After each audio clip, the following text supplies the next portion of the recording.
Hi everyone, my name is Monica Bees. I'm the Child and Youth Programs Manager for the End Violence Project at University of Colorado Center on Domestic Violence. The End Violence Project partners with Denver Public Schools to create safe and inclusive spaces where positive and healthy relationships are a priority. We know that people have questions about consent, so we brought together student and community partners to help answer some of your questions about consent. So what is consent? Consent is all about communication and basic respect. I think consent means that both people who are in the situation or experiencing something feel respected and feel heard and don't feel pressured to be doing something that they don't feel comfortable with. I think consent means that everyone involved has the option to say yes or no, and that they can opt out at any time with whatever activity they're doing. I think consent means trust and trust in yourself and the person you're with, and being comfortable in that trust together. I think consent means that we have the freedom to set our own boundaries and that we have the kindness to respect other people's boundaries. I think consent can go a lot farther than just romantic boundaries and sexual boundaries like people might try to make it up to be. Consent is, to me, is just general respect for one another, you know? We want to be in a consent culture, and ultimately we have to bridge from where we're at to where we want to go. We often start by thinking we can just take the last step on the bridge and be in the consent culture, and say, no, we have to build the whole bridge from right here all the way to over here. And there's a lot of little planks in the middle that we have to put together before we're there. Someone can't assume that their partner wants to do the same things that they want to do, especially just by looking at body language. Even long-term couples think that they may be able to tell, but if somebody's maybe not in the mood, it's a good idea to just do a quick check-in. I can give examples of phrases to students like, hey, did you want to hook up tonight? What did you want to do? What are you down for? Is it okay if I touch here? Does that feel good? But at the end of the day, what I say might not be what feels comfortable to someone to say in the real moment. I think just like any other movement, the Black Lives Matter movement or the gender movement, we've gotten far compared to where we were before. But I think we can go further, and we need to take those steps to get to a point where everyone's comfortable. I think we're just starting the conversation. There still needs to be a lot of action. I don't think, especially teenagers, are properly educated about consent, so there needs to be a lot more improvement there. I think we need to give schools a program that they can follow, because just one curriculum that is implemented nationally, and then we can improve it from there. We live in such a coercive, supremacist society that we're taught just be obedient to that person because they're older. Be obedient to that person because of the power they have within the role, as opposed to be obedient to your own autonomy, your own authority. And when things aren't feeling right, use your voice, use your resources. But the reality is we're not in that space, so much so when things aren't feeling right, we don't trust ourselves. We trust that person that we've been taught is the authority.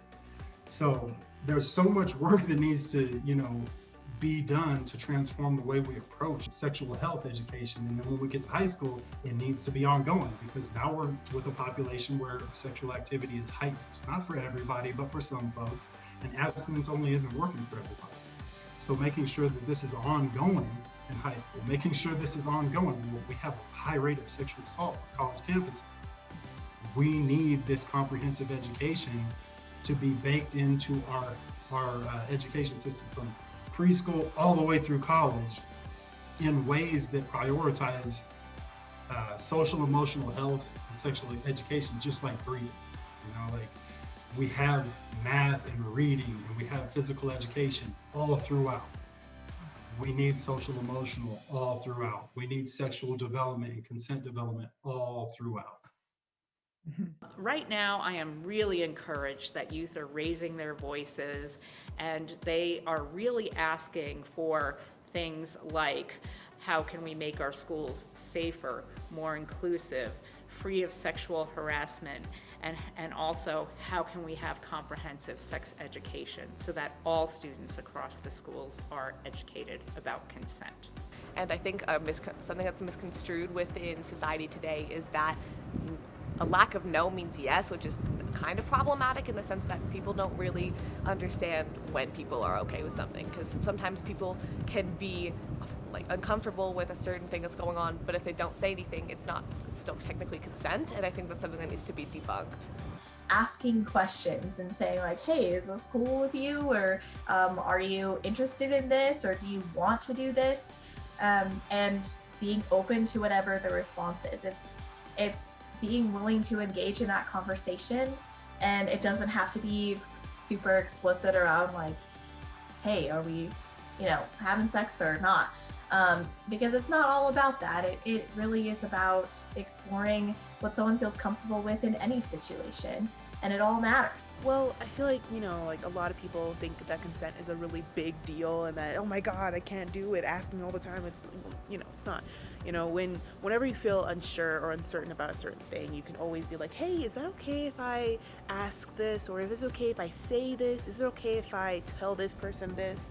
Or like, are you cool with that? Or even in general, when you first meet somebody, like, where are your boundaries with this certain topic? Or where are your boundaries with this certain thing? Just general asking questions, even when you're like certain. If you want to be completely sure, ask them. It will never hurt to ask, because the worst thing they can say is no. And even then, like, you learn a new thing about that person, and you learn to respect that person even more so. Everybody is in the driver's seat of their own life, and they get to make their own decisions, and they get to write their own story, and the rest of us are supporting roles within that story. And so we want to give everyone the courage and the agency to feel like they can talk about what works for them, what makes them feel happy, what makes them feel supported, what makes them feel safe. Programs like this are a great start, like End Violence Project, where we bring those conversations in a safe place where people understand that they won't be judged, but we're there to listen, to understand them, and to help them feel supported. So it's important, if somebody chooses to disclose to a friend, a family member, a coworker that they've been sexually assaulted, what's really important is that the individual hearing that says, I believe you, I'm sorry this happened to you, thank you so much for telling me and feeling comfortable telling me, I'm here to support you. We really need to listen to youth voice, and that is another pillar that's missing in our society. Youth are still in a subconscious way to be seen and not heard. They're growing out of that phase, but that's still a component of a lot of older folks that think like, you shouldn't be heard. And the reality is, they should be deeply listened to. So I think what's happening with the students is really encouraging, as I said before, but there's still a lot of work to do. We live in a society, we live in a culture where we're all taught that we should be certain ways, act certain ways, and that influences our ability to communicate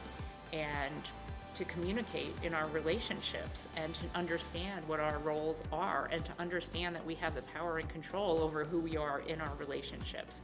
So I think there's a lot of work to do, and what we hope is to really work alongside youth to make some of these changes happen. Your community supports you. The End Violence team and community partners are here for you. End Violence Project. Project PAVE. Denver Health school-based health clinics. The Blue Bench. Safe House Denver. Colorado Crisis Services.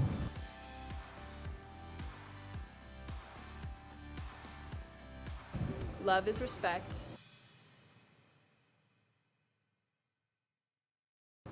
The Trevor Project. And think about consent and consent culture yourself. What are you going to do with this information? How can you support consent culture? Consent is essential. Consent Consent is is essential. essential.